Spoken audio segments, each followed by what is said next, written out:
Siang, salam sehat dan salam sejahtera untuk kita semuanya.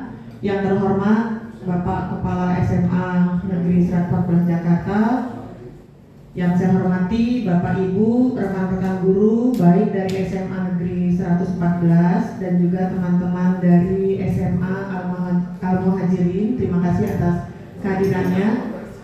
Bapak Ibu, pada siang ini kita akan belajar tentang membuat media pembelajaran interaktif MPI dengan Geniali.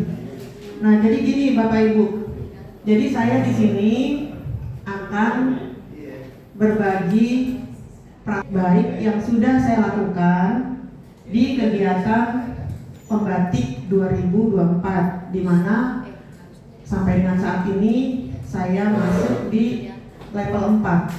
Jadi pada level 4 ini ya ada penugasan, yaitu diminta untuk melakukan pengimbasan terkait tugas yang sudah saya kerjakan agar bisa diimbaskan ke rekan-rekan guru baik di sekolahnya maupun di luar satuan pendidikan peserta. Nah, untuk hari ini kita akan belajar MPI. Nah, sebenarnya MPI itu apa sih gitu ya? Mungkin teman-teman apa baru dengar, apa sudah paham sebelumnya, sudah tahu sebelumnya gitu, Bapak Ibu? Belum ya? Ya, baik Bu.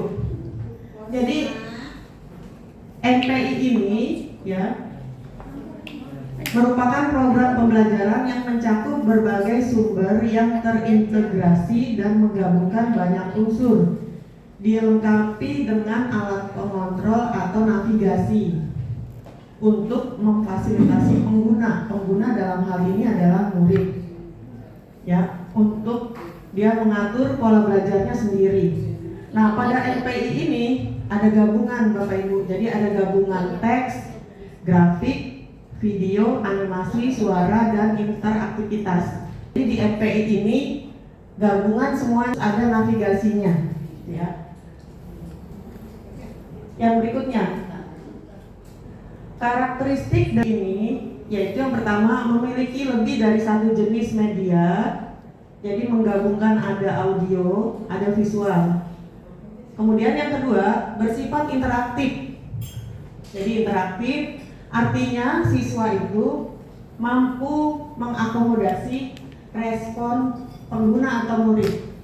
Kemudian yang ketiga bersifat yaitu memiliki kemudahan dan kelengkapan isi sehingga pengguna atau murid dapat belajar secara independen, secara leluasa mengikuti ritme belajarnya dan tanpa harus menunggu bimbingan dari orang lain. Jadi kalau menurut saya nih Bapak Ibu, MPI ini bisa kita berikan ke siswa, misalkan ketika kita ada kegiatan dinas luar atau mungkin kita berhalangan tidak bisa hadir ke sekolah gitu ya, atau mungkin kita sedang berkegiatan saat ini. Jadi kita bisa berikan MPI ini ke siswa, atau bisa juga diberikan setelah misalkan kita melakukan pembelajaran di kelas. Mungkin pada saat kita baru ya menyampaikan materi dari 36 murid yang kita ajar, bisa jadi yang paham materinya pada saat itu mungkin hanya beberapa orang. Nah, untuk yang belum paham, maka diminta untuk melakukan belajar secara mandiri. Kalau yang udah paham mungkin bisa ditingkatkan lagi dengan ya MPI ini sehingga dia pemahamannya lebih meningkat lagi gitu. Jadi artinya yang MPI yang akan kita pelajari ini ya, ini menurut saya bisa sekali diterapkan di siswa kita atau dalam KBM kita. Jadi artinya ini mempermudah kita dalam hal anak yang belajar secara mandiri. Yang berikutnya, pada MPI ini ada komponennya Bapak Ibu, yaitu ada judul, ada sasaran. Sasaran ini maksudnya yang mau kita buat itu untuk kelas berapa. Jadi harus dituliskan.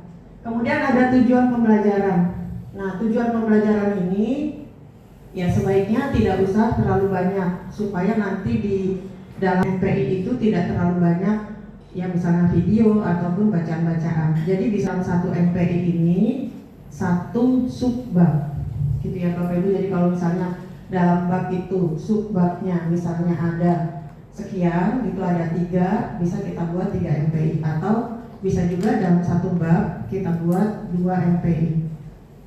Kemudian ada tujuan pembelajaran. Nah, jadi di MPI ini kita sertakan tujuan pembelajaran. Jadi memudahkan kita mengisi di komponennya itu apa saja. Jadi di pembelajaran kita jadi terpantau gitu apa saja yang kita inginkan dengan memberi MPI ke siswa gitu, tujuannya apa. Jadi harus dicantumkan di tujuan pembelajaran. Kemudian uraian materi.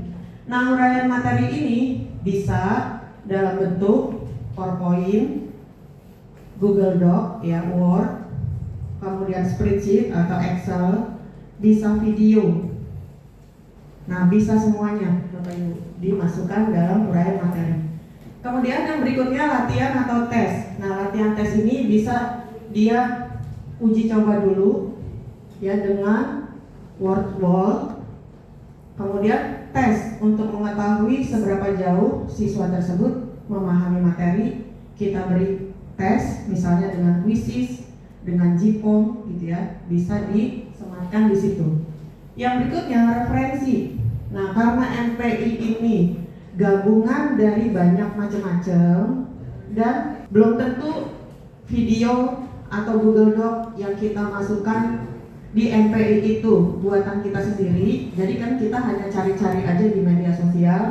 Nah, jadi sumbernya harus kita masukkan dalam referensi, cantumkan, termasuk juga gambar dan lain-lain harus masuk. Yang terakhir yaitu pengembang. Jadi di MPI ini kita tampilkan juga pengembangnya, yaitu artinya yang membuat MPI itu siapa, dicantumkan ya nama, kemudian tugasnya di mana. Jadi ini komponen dalam MPI. Nah, untuk tahap pengembangan atau pembuatan MPI, yaitu yang pertama adalah praproduksi. Kemudian yang kedua proses produksi. Yang ketiga pasca produksi. Jadi untuk praproduksi ini kita dalam membuat MPI itu mau bikin apa, gitu ya, mau bikin apa, kita harus sudah punya bayangan. Oh, yang harus saya siapkan misalnya nanti videonya tentang ini, nanti kita berlatih ya Bapak Ibu. Kemudian materinya atau PPT-nya ini kita udah siapkan. Kemudian nanti pola atau tampilan dari MPI kita itu bagaimana, gitu ya Bapak Ibu. Nah, itu kita sudah merencanakan. Kemudian produksi di sini membuat MPI-nya. Nah, untuk membuat MPI ini banyak sebenarnya aplikasinya gitu, banyak. Salah satunya adalah Geniali. Aplikasi yang lain ada Bapak Ibu, misalnya Luminar, ada Articulate Story, ada macam-macam. Dari sekian banyak itu, kemarin ketika penugasan di level 3, saya merasa yang bisa dipelajari hanya dalam waktu berapa hari itu, jadi nggak nyampe seminggu Bapak Ibu belajar.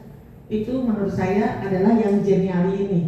Jadi kalau yang lain-lain itu kayaknya agak butuh waktu berhari-hari. Jadi saya membuat dengan aplikasi Geniali. Nah, mudah-mudahan Bapak Ibu teman-teman semuanya di sini bisa mencoba ya mempraktekannya. Nah, setelah melakukan ya membuat produksi MPI, yang berikutnya adalah pasca produksi mereview dan publikasi. Mereview itu kita melihat tampilannya gimana sih gitu. Ya, tampilannya seperti apa, nanti kita edit lagi. Kalau misalnya ada posisinya yang salah, kita edit lagi. Nanti kalau udah oke, baru linknya kita share ke anak-anak. Ya, bisa disematkan dalam Google Classroom atau ke WA. Nah, nanti nilainya bisa kita di Google Form ataupun di hasil quizzes kalau kita menggunakan quizzes. Nah, ini pengantarnya Bapak Ibu. Kita lihat yang berikutnya. Nah, ini saya tampilkan Bapak Ibu Geniali yang sudah saya buat.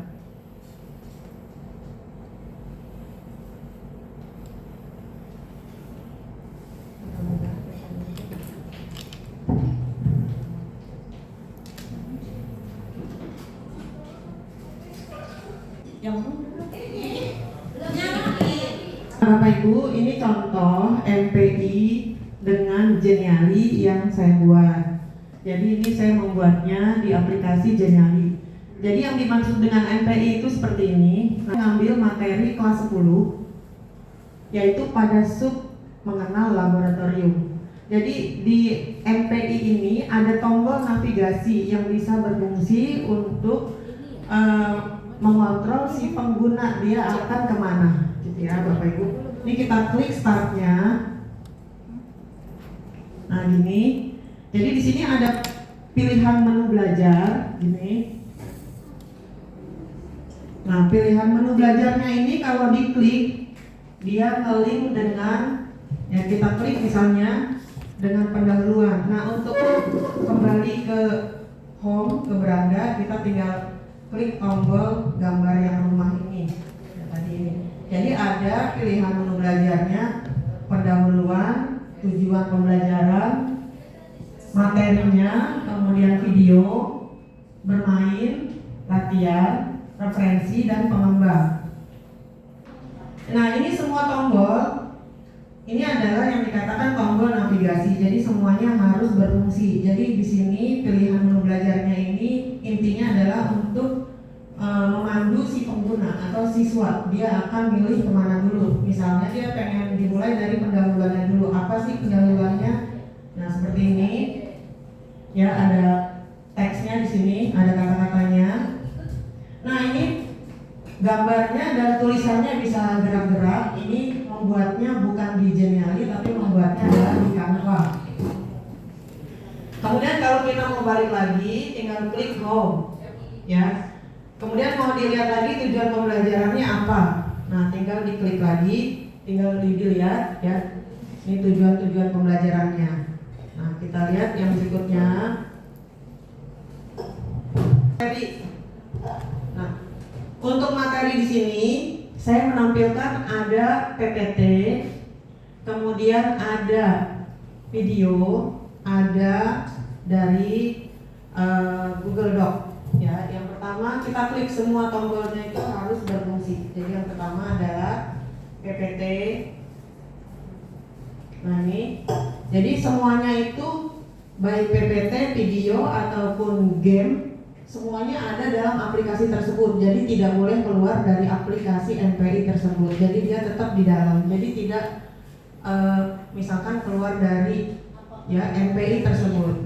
Nah, materi-materinya, kemudian ini PPT-nya. Kemudian kalau misalkan kita mau lihat materi berikutnya, nah ini, ya, ini saya tampilkan PDF. Kemudian, ya yang lain-lain.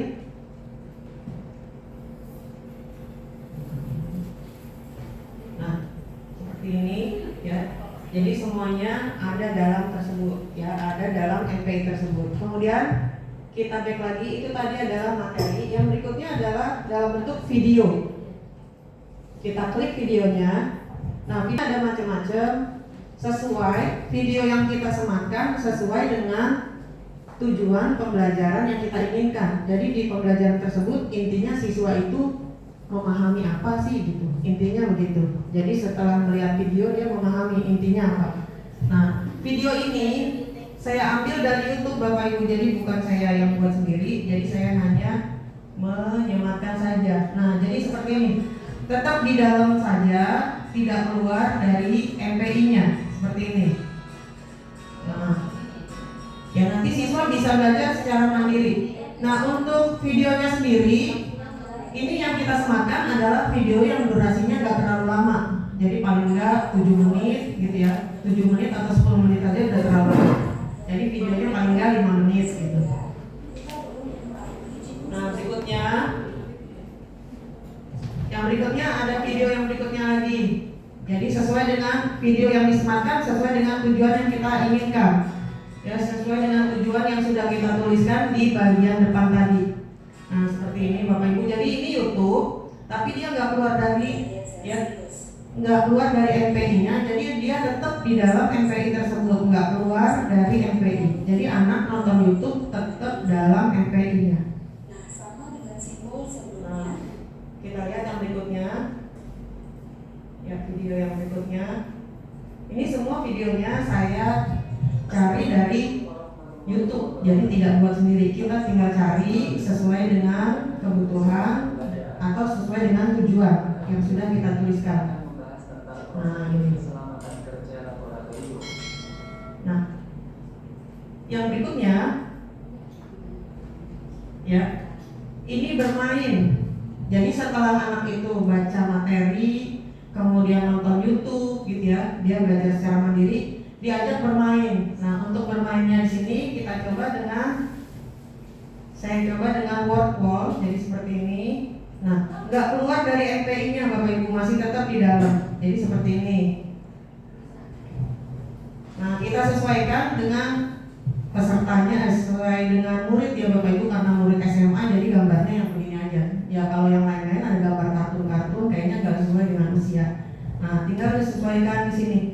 Ya, jadi yang ditanyakan di sini sesuai dengan tujuan yang sudah kita tuliskan. Ya. Nah, ini saya buatnya dengan word yang ini. Nah, kita back lagi. Ya, untuk menguji yang berikutnya, tadi kan ada alat laboratorium, kemudian ada simbol kimia. Nah, ini kita buka lagi word-nya. Nah, seperti ini Bapak Ibu.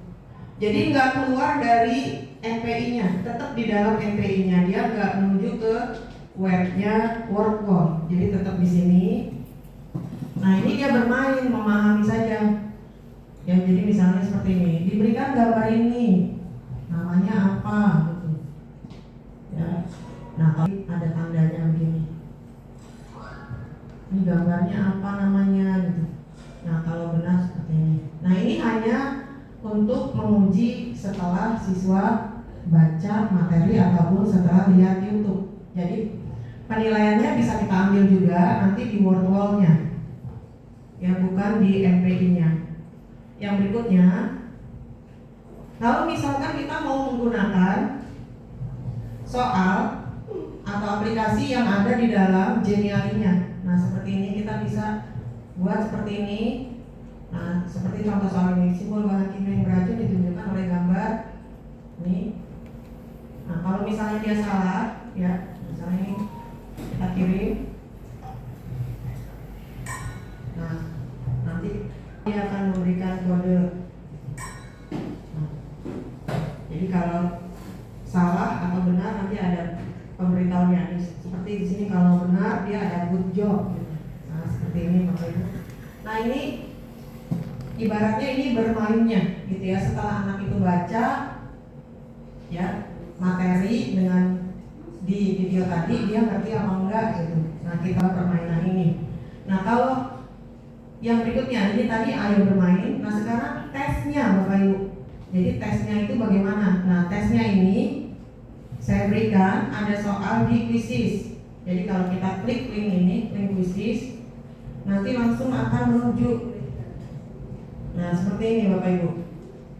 Nah, nanti nilainya bisa kita unduh di Quizizz. Nah, seperti ini.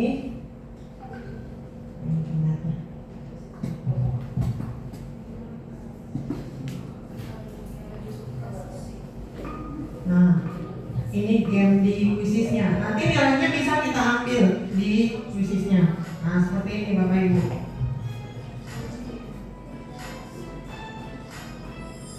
Nah, ini. Kalau misalnya kita memberikan soalnya di Gform, nah kita tinggal klik seperti ini. Nah, ini soal. Jadi nggak keluar dari MPI-nya Bapak Ibu. Ini soalnya ada di dalam MPI-nya. Jadi tinggal ketik nama siswa tersebut, ketik nama, ketik sesuai dengan data yang diminta di sini. Nah, tinggal kirim jawaban. Udah di sini ada. Ya. Nah, nanti nilainya kita bisa unduh di spreadsheet-nya. Yang berikutnya, saya juga menyematkan ya nilai tes dia. Jadi menyematkan spreadsheet. Nah seperti ini, dia bisa lihat nilai dia berapa, kapan ngerjainnya gitu. Yang berikutnya, ya kalau misalkan kita mau memberikan lembar kerja siswa LKPD, nah ini bisa yang kita masukkan begini. Nah ini diambil dari live worksheet, jadi kita sematkan di sini. Nah seperti ini Bapak Ibu. Ya, yang berikutnya referensi ini materinya kita ambil di mana aja gitu. Ya materinya itu kita ambil di mana saja. Nah ini kita tampilkan di sini karena materi yang kita ambil tadi yang kita masukkan di MPI kita tidak semuanya kita buat sendiri. Ya semuanya dari nyomot-nyomot gitu. Nah kita harus memasukkan sumbernya dari mana. Yang berikutnya yaitu ini nama penulisnya atau nama yang membuat MPI-nya kita sematkan. Kalau misalnya Bapak Ibu ada link media sosialnya tinggal diklik, tapi nanti yang terhubung ya Bapak Ibu. Jadi link icon-icon ini semuanya terhubung, tapi nggak keluar dari MPI-nya. Jadi dia tetap di dalam MPI.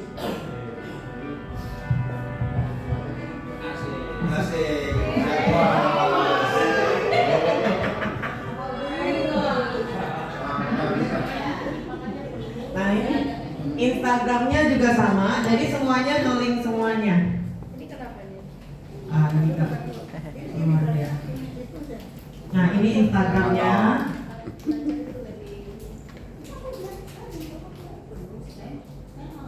Dewi. Kemudian TikToknya juga sama. Dia tidak keluar dari MPI-nya. Ya.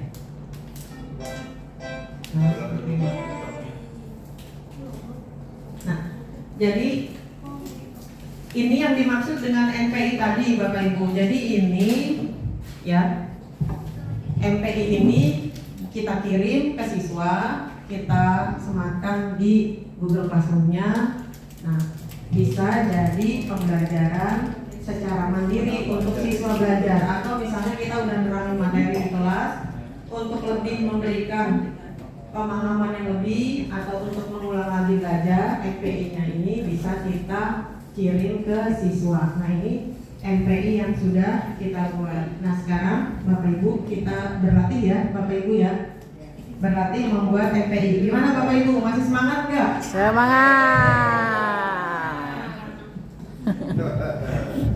Ya Bapak Ibu, untuk membuat MPI ya Bapak Ibu buka Google dulu, silakan buka Google-nya. Ya. Buka Google-nya Bapak Ibu.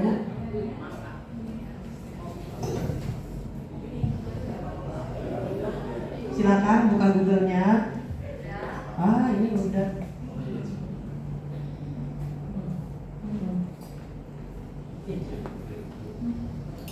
Iya.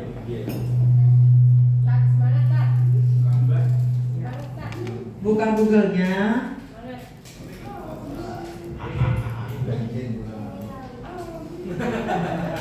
Kemudian di Google-nya Bapak Ibu ketik Geni Ali.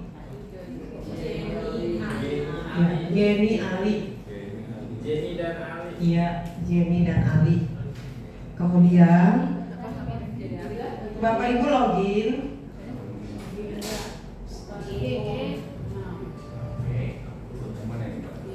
Nah, loginnya di sini sign with Google aja.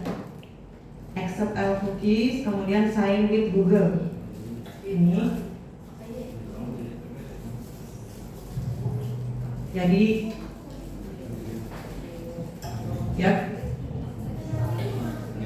Klik lanjutkan.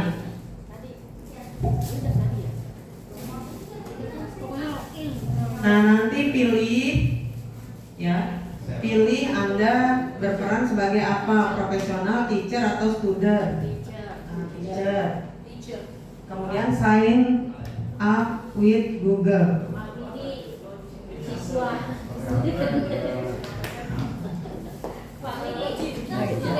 Sign with Google.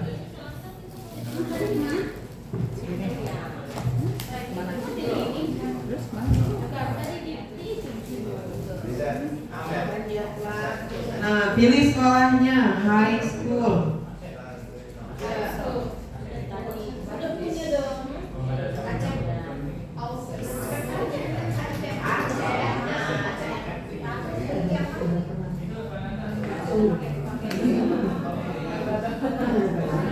Ya. Bapak Ibu, kira-kira udah samaan atau belum nih?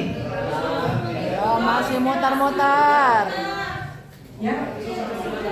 Iya, ini memang akses internetnya harus cepat.